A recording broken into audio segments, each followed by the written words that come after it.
Andrew McGahan for SevereMMA here in the Gibson Hotel, standing alongside Joe Duffy ahead of the announcement today. Or in spite of... No, sorry, that was bad. That better not be Periscope. People will see the myth. Debunked. No. Andrew McGahan for SevereMMA here at the Gibson Hotel, just a few hours after the announcement that Joseph Duffy is going to be headlining this arena across from us, the 3 Arena, against Dustin Poirier. I believe the press conference after your last fight, I said Dustin Poirier is a good opponent. Did you know this beforehand?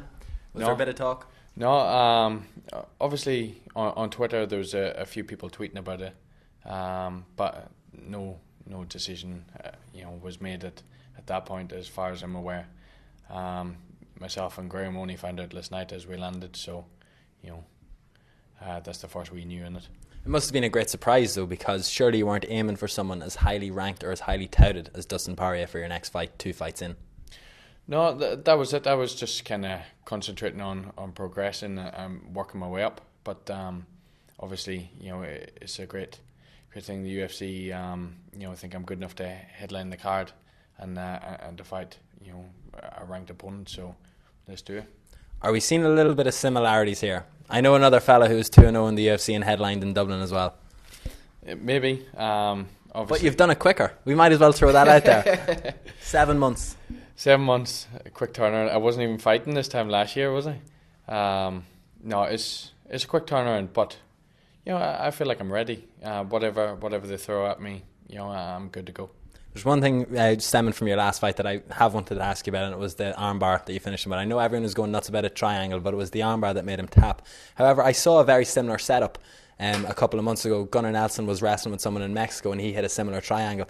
I just found it interesting because your coach Faraz has spoken before about John, and he's a big fan of John. I'm thinking maybe he saw that online and said, oh, this could be a good thing, I'll show it to Joe. Was that a planned sequence, or was that you just reacting, I should say? Yeah, no, nothing was planned. That was just me kind of reacting to the fight. Obviously the push off the cage, I don't even remember doing that at the time. That's something that was just natural, and I was looking to hip heist over the top, and I thought I was going to land a mount, and I was going to switch to the shotgun armbar. But obviously the hand went down, so I took the triangle, and then as soon as he stood up, I just went on the leg and then switched to the arm. Now that you've been able to decompress from the whole thing, because I know the post-fight press conference emotions are still running high, you haven't had your adrenaline dump yet. What was that night like for you? Because unfortunately, I've had to say it, and a lot of Irish people are against it, I thought the crowd was as good, if not a little bit better, than Dublin at certain points of the night. It was pretty special. That was the first one closer to home for me. So it was pretty special that everyone could travel to make that one. But I think the Dublin card's going to be even, next level up again. When we're talking about the Dublin card, though, for you to headline it against Dustin, and people are asking now on Twitter today, is there more Irish guys ready to come in? Let's say you could play matchmaker. Do you want to have as many Irish guys as possible in this card? Do you want the focus to be on Joe Duffy in the main event? What way would you look at it? No, I would like to see as many Irish guys on the card as possible. Keep that buzz going. The country's MMA mad at the minute, and I'd like to see that continue. And from that, a lot of people are saying maybe Gunnar Nelson was going to be the main event in this card. For me, I've been saying if it's anyone that's going to be doing it, it has to be an Irish person. We've seen cards before come over to Ireland, put events on, and have 2 guys in the main event that weren't from the area, weren't from Ireland. The crowd leaves, exodus, the arena looks empty, and it's pretty bad. Do you think this is what's swung the favour for you? Joe Duffy main event, he's an Irish guy that'll stay? I think I was kind of half expecting it to be Gunny myself. And obviously the Irish public took the Gunny with his links to SBG. But I think obviously after the last one, submitting a BJJ black belt, and I think the hype machine went into overdrive, and this is what they want. If we want to completely overdo the hype machine, I know you've been grappling for years. What is your official rank in Jiu-Jitsu? In BJJ, or is it a white belt? White belt submits black belt. Blue belt. Blue belt. Blue belt, yeah. Same as. Anyway, a few quick things before we let you go. The long road from Donegal, people love it coming down here for Croke Park. Jimmy's winning matches, etc., etc. You were home at the weekend. Tell me what that was like, the homecoming. Yeah, it was pretty special. A surprise homecoming when I landed back in Barton Port. All the town turned out, and it was quite overwhelming. So many people turned out to show their support. You'll see the pictures online if you hadn't seen them, but that was something really special. So big thanks to all those who turned out. One thing that I'm very interested, especially with expats, I have a lot of family that live in Australia and some that emigrated to America. As someone who left Ireland fairly young, it seems that people that have left the island at a young age have a stronger, a calling for home. They're more passionate about where they're from. Do you sympathise with that? Do you agree it's true? Yeah, definitely. Obviously, I grew up in Wales, and my family, I'm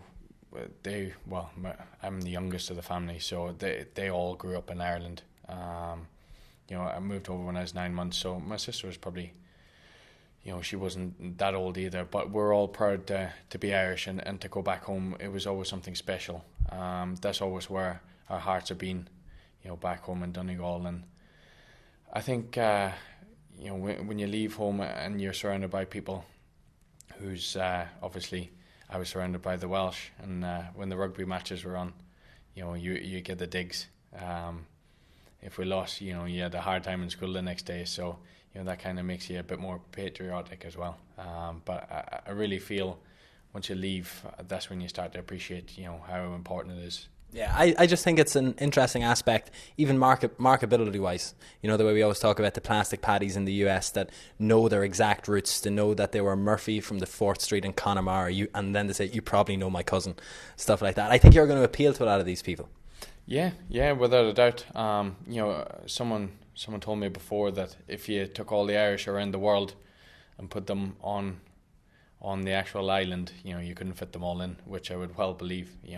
Even to this day, where work is settled down and the Irish are travelling all over the shop, working. So, I think I kind of fit into that category perfect. Okay, very quickly, just about the fights. Tell me, when are you getting back out to TriStar? Back out now, let me see, a week Monday.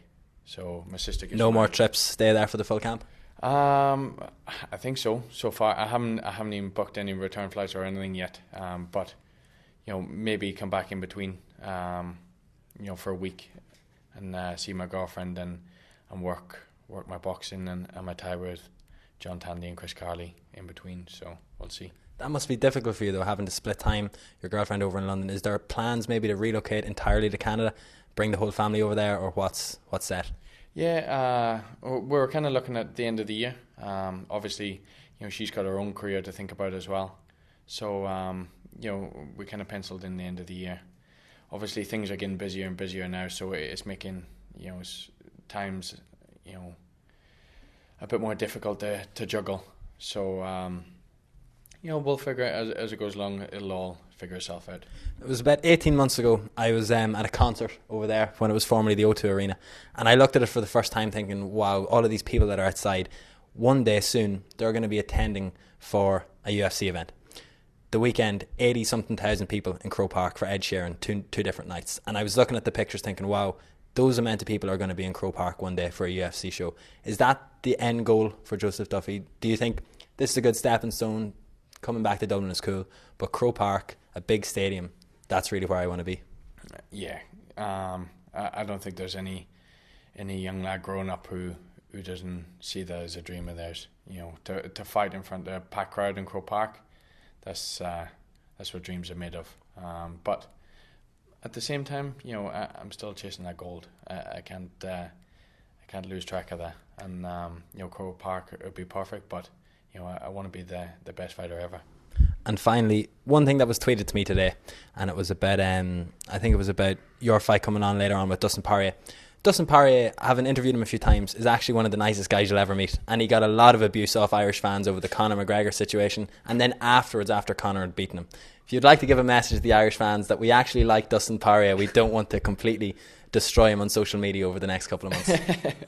Yeah, that's or do you want it? Do you want him to feel hostile coming here to Dublin? No, to be honest, that type of thing doesn't matter to me. Obviously I appreciate the support, but make him feel welcomed, and we'll do all our talking in the cage. Lovely, Joe. Thank you very much. See you soon. Thank you.